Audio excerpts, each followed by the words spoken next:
In the first Jeff Wittek video, I asked you to get it to part 2 by getting 10,000 likes, 100,000, whatever.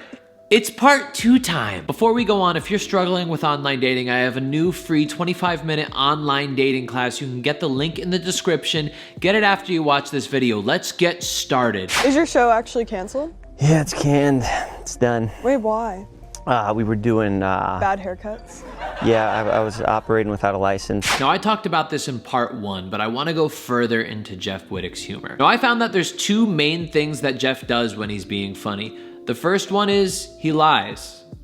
That's it. Now, in most humor, you're supposed to lie and then you take it back. You say something that isn't true, like, I'm actually 55 years old, it's just that I have a really good skincare routine because I'm friends with Hiram. For a lot of jokes, you don't need to take it back and tell them the truth because they get that you're joking. With Jeff, though, he says things that always are dancing on the line of fact and fiction. So you never know if he's lying or not because he doesn't really take it back afterwards. He doesn't tell you if he is joking. Most of the time you do this with really outlandish jokes, with really outlandish lies that you tell. So when you don't take it back, they get that you're joking. This creates that mystery with Jeff that make people really want to keep watching and keep figuring him out. The barbershop was canceled, but I heard you were going mobile with Airstream? I thought we said we weren't going to discuss that.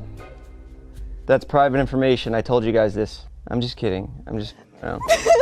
What makes humor work? What makes something actually funny? Several years ago, I actually spent some time trying to figure out what makes something actually funny. And I looked in books, I tried to find academic papers, and what I came up with is when something is simultaneously threatening your reality, in other words, threatening what you know is true, and also telling you at the same time that probably not a threat to your reality. That is when you create a sigh of relief, which could also be interpreted as a laugh. Comedians are experts at knowing how to threaten your sense of reality while also simultaneously letting you know that that threat is not actually real. Once again, one of the most simple ways to do this is to lie, which is threatening your reality, and then taking it back and telling you that it's not really true, which is the relief. Now, Jeff's sense of humor, he never actually gives you that full sense of relief because you never know what's true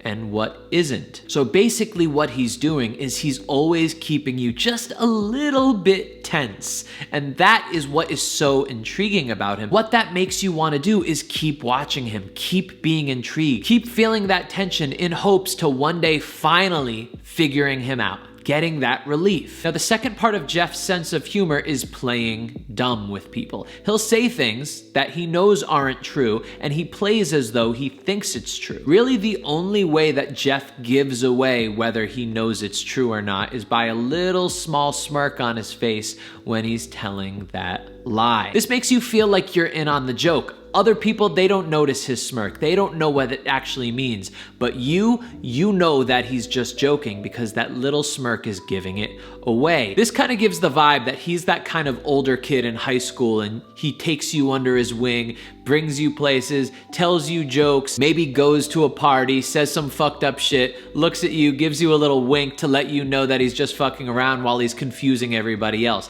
That's the vibe that Jeff gives, and that's why everybody likes Jeff so much. Watching him makes you feel like you could be part of that cool group too. When you watch a video with Jeff in it, you're not a fly on the wall just watching the video from afar. You're in the room with him, right next to him. He's giving you that little smirk, that little wink, and making you feel like you're in the video, like you're coming along for the ride. The other thing that playing dumb does for Jeff is it makes other people want to tell him what it's really like. So then what he could do is reward that person, show that person approval, show that person appreciation for teaching him what something it really is. So Dixie could say something like, it's really 2021, don't you know that?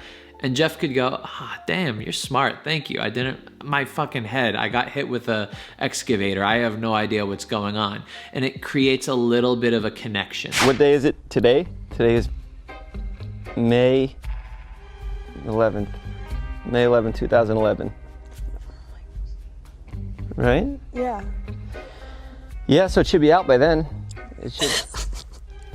I feel horrible. I feel terrible. That was a perfect example of his joke. He says he's gonna drop the act, and then he goes, you pro-vax or you anti-vax, which says, oh, I'm going right back into the character again. You thought I wasn't going to be, but I really am. All of this jumping around with where Jeff is at is almost like he's playfully teasing the person he's interacting with. It's not in a way where he's bullying the person. It's in a way that he would do with his best friends, but when he does it with a stranger, it creates that chemistry that somebody wouldn't usually have with them. How's your brand gonna be different from all the other ones that are exactly like that? Damn, that's a good question.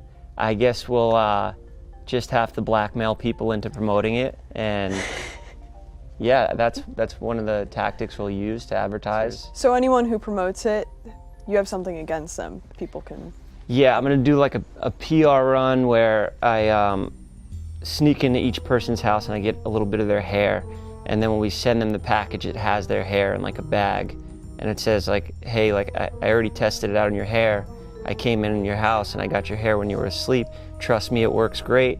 I would love if you put this on your Instagram story. And if you don't, maybe or maybe not, your hair will end up on a crime scene and you'll be framed for murder. So that's how I'll be doing my PR run. First one's Bryce Hall. I'm gonna send it to him.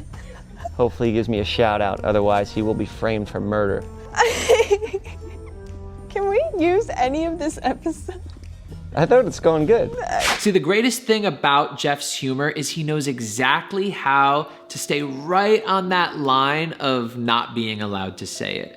Because nothing he's saying right now is like so outlandish or so offensive that they really can't use it, but it's right nearing the edge of it. And this is a great lesson for learning how to be funny. You never want to go so far into being offensive because it doesn't create tension. Humor comes from tension. If you're too offensive, you break the tension. If you're not offensive enough and you're on the other side of the spectrum, then you don't build any tension. Humor is all about the tension and then the release. The tension and then the release. Or in Jeff's case, he just continually keeps the tension, and his little smirk that he does on his face is that mini release that he gives you by saying, you're in on the joke. So you had Dave Portnoy on here. Yeah, he was great. Was he? So funny. Probably my I clicked funniest off in the guest. first 30 seconds. It was the most boring episode. Do you guys like have beef? You and Dave? I mean, if something happens to him, I had nothing to do with it. I thought it was a good episode from what I saw. You just said it wasn't. I mean, whatever. You could use either take. Let the editors decide. So many people think that in order to be even funnier than everyone else, you have to be even more offensive. But that's actually not true. The true comedians are the ones that know how to dance right on that line of offensiveness and not offensiveness. If you could find that and consistently hit it wherever you go, that is going to create the biggest laugh with people. And that's why everywhere Jeff goes, everybody is cracking up. There's not a lot of true, genuine comedians on YouTube, but I think Jeff is one of them. Can I keep sign the hitting wall? Yeah, go for it. Just pick any spot? Yeah, you could any spot, any color, up to you. Okay. Any spot I want, huh? I mean, up there. Cool, yeah. I guess I'll just... There we go.